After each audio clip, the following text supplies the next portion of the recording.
10. Adoración, la menor de 3 hermanas, vivía prisionera de unos sentimientos que la condicionaban más que las que se llevaban únicamente un año de diferencia, siguiendo el ritmo lógico de cualquier matrimonio de aquella época que no alardeaba de contención sexual, sino todo lo contrario.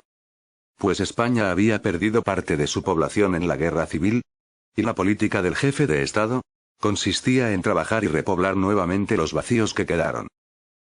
La familia numerosa era fomentada. Se ponían ejemplos de parejas que gozaban de un hogar repleto de menores, e incluso se premiaba hasta con una cartilla que ofrecía descuentos y otros beneficios estatales. Ese fomento de la natalidad no obedecía únicamente a que el país hubiera salido de una lucha armada, sino a la carencia de una tecnología que ofreciera preservativos, píldoras abortivas y del día después. Como décadas después surgirían para facilitar una sexualidad que no disponía de marcha atrás si el semen ya había sido depositado dentro del cuello del útero o incluso en la vagina, como aclararían las sexólogas en épocas democráticas y de destape. Paradójicamente, la época de la violencia de género. La época de buscar únicamente la parejita para colmar el cupo de la familia y poder disponer de tiempo para otros asuntos. O quizás por un problema económico, que trabajando ambos progenitores, los sueldos no satisfacían para llenar el hogar de juegos infantiles. Las mascotas llenarían los hogares españoles. Por aquel entonces, el Tito Antonio apuntaba la peligrosidad de comer con perros, pues a un hermano suyo, tras detectarles unos quistes, atribuidos a compartir el hogar con estos canes, le costó la vida. ¿Cómo explicaba Adoración la diferencia de edad con respecto a sus hermanas mayores, que se llevaban un año de diferencia? Lógicamente, los hijos venían año tras año, según lo dispuesto por nuestra madre naturaleza, según las creencias de Carmela, o por nuestro Padre que está en los cielos, según su esposo, celoso siempre de guardar las costumbres encomendadas por el obispo de Roma. Incluido no comer carne cuando se acercaba la Semana Santa, a pesar de su duro trabajo desde bien temprano. Como el parto dura 9 meses, y debe transcurrir la cuarentena, que no es más que reconstituir nuevamente el hogar interior del vientre, podríamos generalizar que año tras año debiera llegar un menor a la familia. Nada más nacer, estaría colgado en la cintura de Carmela y agarrado a una teta. Al haber cumplido el pequeño un año, ya tendría en el otro lado de la cadera un hermano o hermana dando sorbos al pezón de la otra teta libre. Y al año siguiente, el primero ya estaría en condiciones de ceder su asiento ahí pegado a su madre, y posar bípedo, al menos ir ensayando sin muchos tropiezos, para que un tercero ocupase su lugar. Igualmente, el cuarto hijo ocuparía el relevo del segundo destetado de la cadera, y así sucesivamente.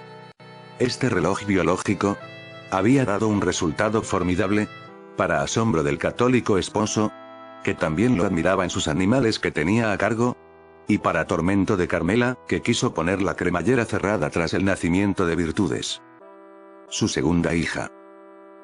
Adoración albergaba incluso la desconfianza que fuese adoptada, ya que de pequeña la llevaron a un colegio internada. De esos niños que al dormir, comer y recibir su educación sin sus padres presentes, ni sus hermanos, no pueden comprender que se les destierre del hogar familiar.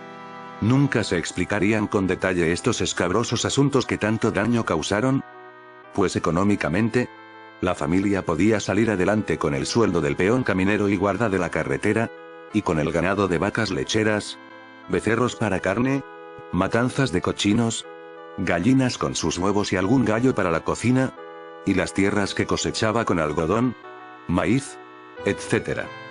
Bien es cierto que al dejar a Adoración internada con unas monjas, la rescataron bien pronto por eso que denominan cargo de conciencia.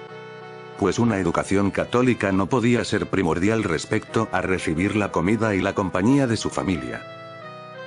De hecho, se educó en un cercano colegio, al igual que las hermanas mayores, y el más pequeño.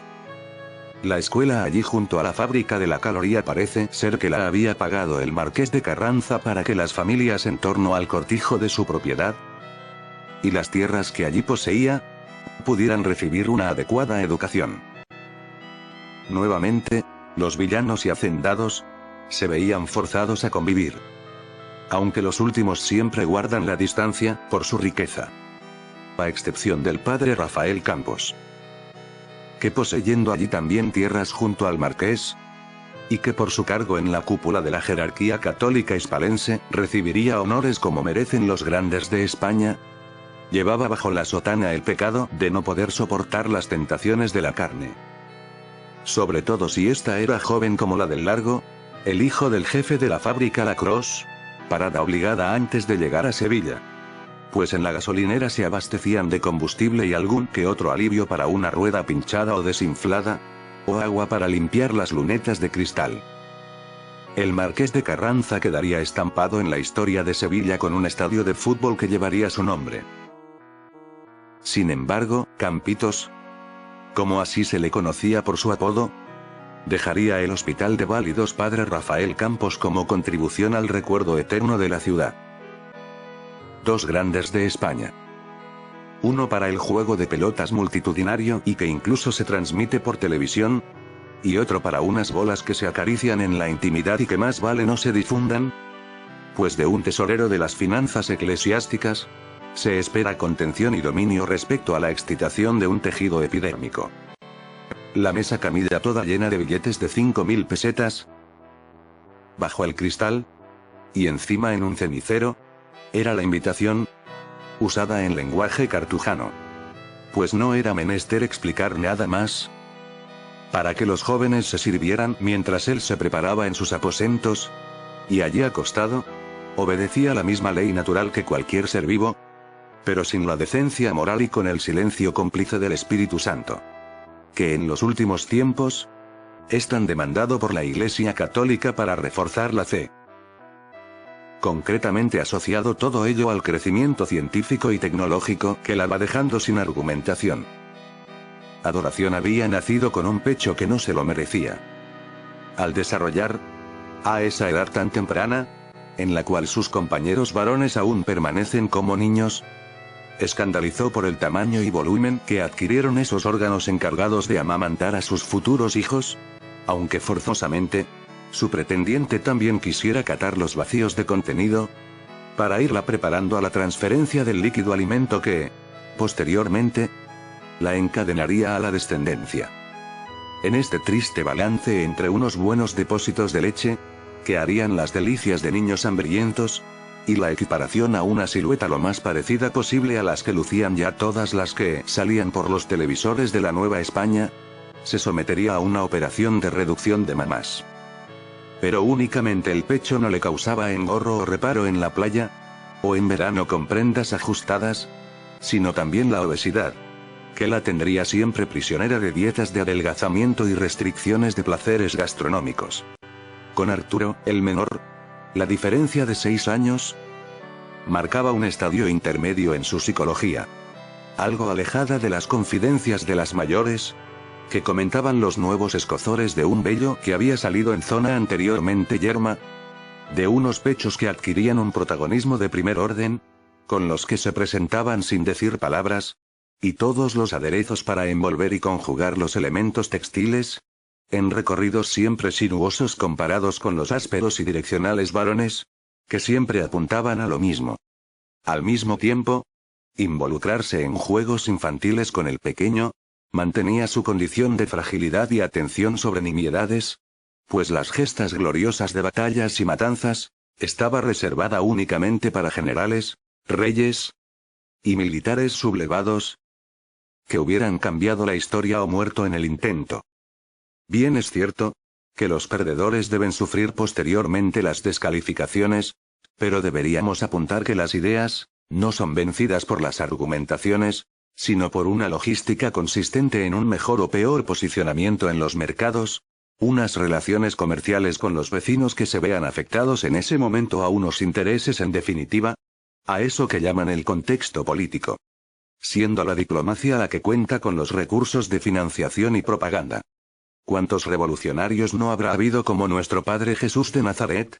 Pero que hubieran nacido en tierras pobres del centro de África, estos últimos de piel negra para engorro del cristianismo al no poder explicar la semejanza entre el Padre y el Hijo, o en la India, China, América precolombina, o quizás siendo un aborigen australiano o un esquimal. Adoración prefería guardar celosamente unos cromos o estampitas, que irse a corretear en una persecución en la cual ella debiera ser una ladrona, y el hermano un policía. Además, debido a su obesidad, las cabriolas, trepar a los árboles, saltar una valla, no eran apetecidas. De ahí su predilección a favor de juegos de interior dentro del hogar, incluso en una reclusión espiritual que se acentuó en la adolescencia con el escandaloso volumen de su pecho. Cualquier hombre campestre no hubiese desperdiciado unas ubres grandes, que siempre garantizan el buen provecho y satisfacción. Pero al ir a la capital, toda llena de estudiantes pretendiendo ser abogados, quiso ser como todas las que salían por la pantalla de la caja tonta, como denominarían los intelectuales. Y entró de lleno en la contienda corporal, vaciando de contenido sus mamás. No podría dar el pecho a sus dos hijos Cristina y Diego, posteriormente. La educación en la granja la impartía una maestra, la Rosarito, como todos la llamaban, que utilizaba el único método que hasta nuestros días se utiliza, es decir, tener que asumir la autoridad únicamente basada en la transferencia de saberes de una persona mayor hacia los menores. Todos estaremos de acuerdo que la experiencia es un valiosísimo tesoro que únicamente se obtiene con el tiempo. Pero el encarcelamiento de los menores obedece socialmente a crear individuos sumisos, mas no a despertar el interés por el conocimiento. Ya que la pedagogía tuvo que rendirse a la evidencia de un depósito cultural escasísimo después de tantos años de enseñanza obligatoria. Del latín quedaría únicamente Rosa Rosae y Dominus Domini. De la Revolución Francesa se recordaría la aportación de la guillotina, artilugio que los escolares contemplaban con perplejidad respecto a la conducta de sus mayores. Y como fecha, el año del descubrimiento de América por Cristóbal Colón. Posteriormente el orgullo español debería enfrentarse a confirmar que si bien era de origen genovés, España supo darle sepultura en la Catedral de Sevilla, y no como otros argumentaban que le dieron un cambiazo con los huesos. Quizás en la isla de Santo Domingo. Y una única religión católica, basada precisamente en ese misterio de otro personaje que ascendió al cielo después de muerto pero sin nave espacial.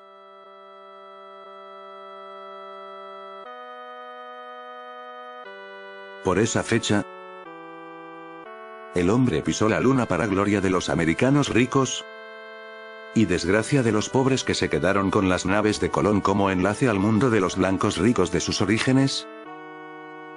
A pesar de la particularidad española de haber salido de una guerra civil. Por citar algunos ejemplos. El proceso de memorización se ejercía con la autoridad de un tirón de orejas, o de las patillas, o de un palmetazo con la regla en la mano. Al cumplir algo más de edad, en el cortijo Hacienda del Marqués de Carranza, existía un aula para que fueran los niños y niñas mayores, una vez habían recibido la educación básica consistente en lectura y escritura y manejo de cuentas elementales. La caligrafía se consideraba muy importante, ya que la administración del Estado, así como empresas, negocios, debían llevar sus libros de contabilidad, sus resúmenes de ejercicios, facturas, comunicados a otros comercios, otros organismos públicos, etc. Asimismo, sumar, restar, multiplicar y dividir, eran operaciones imprescindibles que todos los alumnos debían realizar con rapidez. Posteriormente, ya estaban en condiciones de entrar bajo la tutela del aula allí en el cortijo del Marqués, para adquirir más conocimientos.